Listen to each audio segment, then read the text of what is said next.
As you guys know, I have been promoting MEXC, the crypto exchange, for quite a bit of time, and the main reason why is because it has one of the best futures platforms. Well, now I am going to start promoting Kalshi because they are US regulated, unlike MEXC, and it's one of the best platforms out there to trade perpetual futures, especially around crypto. So if you guys do want to go check that out, there's going to be a link down in the description below, as well as in the comments below. And the first 100 people that sign up with my link to trade, and if you trade $50 or more, you will get a $25 bonus. But with that being said, let's jump on into the video. One of crypto's biggest offerings is, of course, the fact that you could tokenize. Tokenizing on chain is such a disruptive side of this technology that a lot of people just kind of overlook because it's not immediately affecting the underlying value of the gas tokens. But we got to remember what this actually means. We got to remember what's happening here outside of just tokenization, but also when you incorporate everything else into the mix. Like, there's a lot happening with this technology. I love this post from Brian Armstrong because we do have crypto doesn't get enough credit for the financial access it's already unlocked for the world. Stablecoins brought the dollar on chain. Anyone, anywhere can own a low inflation currency and send it 24/7 for a fraction of a cent. DeFi gives anyone access to credit. Tokenized stocks let 4 billion unbrokered people get exposure to the US stock market. Bitcoin gives a store of wealth that can't be inflated away.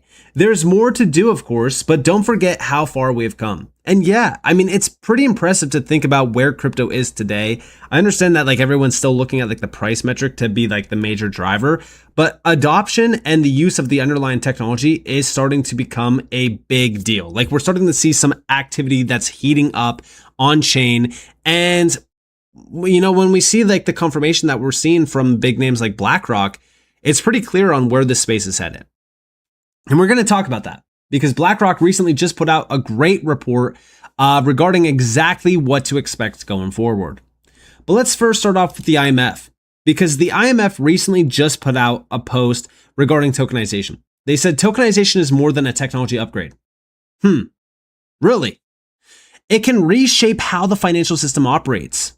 And yes, it can. It can completely redesign our entire financial system. If you think about what can be tokenized and what will be tokenized, pretty much every single thing that's a dollar or even a penny, all of it is going to move on chain. Over here, we have the full article. Now, I went ahead and summarized this with AI because obviously it's a pretty significant article. And we do have here that the IMF's central argument is that tokenization is not merely a faster form of digital finance. It could fundamentally restructure the financial system. Moving assets and money onto shared programmable ledgers allows trading, payment, and settlement to occur simultaneously, but it also removes safety buffers and can make crises spread faster. Of course, they have to bring in their ideas of risk and what's, happening here. But the main thing that we're seeing here is that this is the International Monetary Fund. We are witnessing the biggest operators, the architects, if you will, of our system, talking about tokenization now. Greater efficiency, faster risk. Tokenization can reduce costs and settlement times from days to moments. However, liquidity demands, collateral calls, and failures can also materialize instantly. Risk shifts towards infrastructure. Financial risk may become concentrated in shared platforms, smart contracts, and their operators. Important code could effectively become too important to fail, which is why infrastructure is such a crucial piece of the puzzle, which is why we look at like what Ripple has created, because Ripple has, that full-on infrastructure that is fully secure. We also have digital money involves trade-offs. Tokenized bank deposits fit existing regulatory structures, but require real-time liquidity support. Stablecoins offer a global reach, but depend on reliable reserves and convertibility. Tokenized central bank reserves remove settlement credit risk, but expand central banks' operational responsibilities. Banks will evolve, not disappear. Their funding, lending, liquidity management, and risk monitoring would become more automated and continuous. Concentration and fragmentation are competing dangers. A few dominant platforms could create systemic vulnerabilities, while incompatible platforms could fragment markets and trap liquidity. Developing economies face heightened risk. Cheaper cross-border payments could improve access, but instant capital flows may increase currency substitution, volatility, and threats to monetary sovereignty. Policy will determine the outcome. Governments need clear ownership and settlement laws, interoperable systems, oversight of critical code, real-time liquidity backstops, cybersecurity standards, and international coordination. The bottom line is that tokenization could produce a faster, more inclusive financial system, but without coordinated regulation and resilient public infrastructure, it could instead amplify systemic risk and fragment global finance. So yeah, this is a pretty big overall breakdown from the IMF regarding tokenization. The end goal here is that, yes, we know that tokenization is going to basically reshape all of finance. We know that a tokenized world is fast approaching and there's no turning back. Obviously, yes, they are going to try to solve the risk, but the main focus is that we are moving faster into a fully 24/7, 365 digital-based society, faster than what anyone actually assumes. And it's because of the biggest names here. I think about what's being said from names like BlackRock, for example. And the craziest thing is like BlackRock recently put out on their website. This is on their website, by the way. What is tokenization? People can now learn about tokenization, not from a crypto-based website, not from a crypto native name, but from BlackRock, a $15 trillion absolute financial giant. They have a full breakdown of how tokenization could transform finance. The tokenization basics. What is tokenization? Like, think about how insane this actually is. You have one of the biggest TradFi names breaking down tokenization, breaking down stablecoins, the utility, the adoption side of things. Think about how crazy this is. We are in a world of crypto where some of the biggest bulls are TradFi names. Now, I do want to go over another section of this video where, yes, we just got from Larry Fink. He just stated just how bullish this actually is.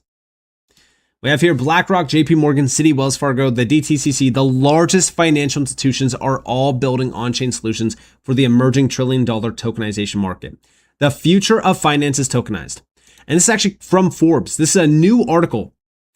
Larry Fink, CEO of BlackRock, the world's largest asset manager with $15 trillion under management, has called tokenization the next generation for markets. After a decade of hype, false starts, and promising pilots, mainstream financial institutions are moving real assets onto blockchains in earnest. This is a $5.5 trillion bet.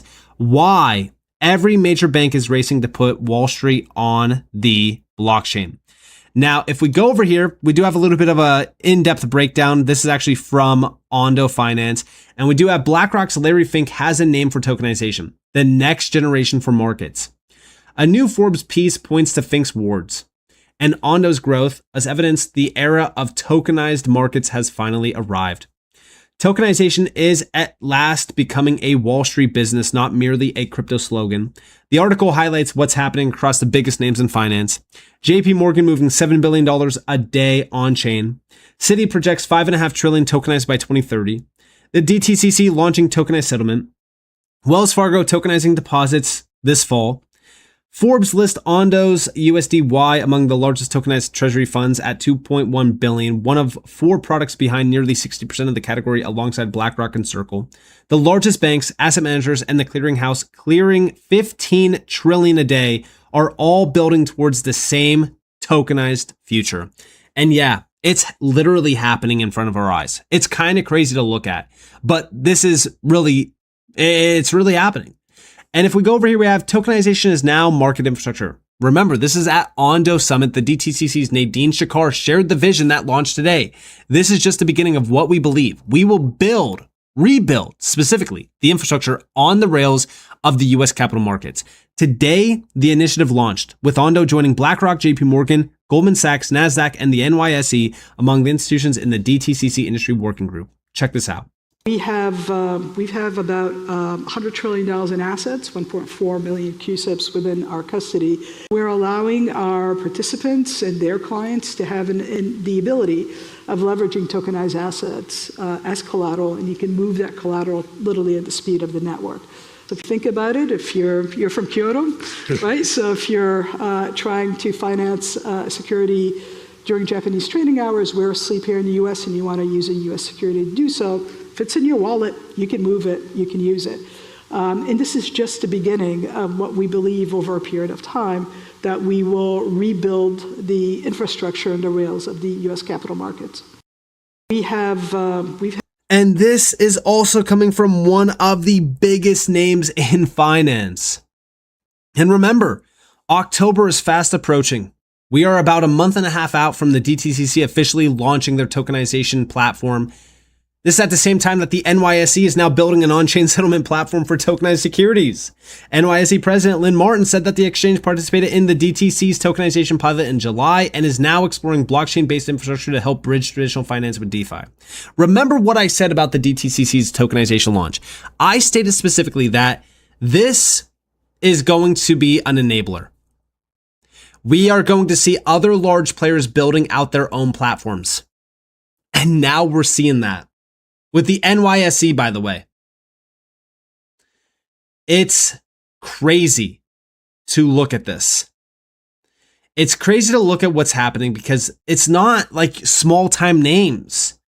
We're talking about the New York Stock Exchange launching an on-chain settlement platform alongside the DTCC, alongside JP Morgan, Goldman Sachs, NASDAQ.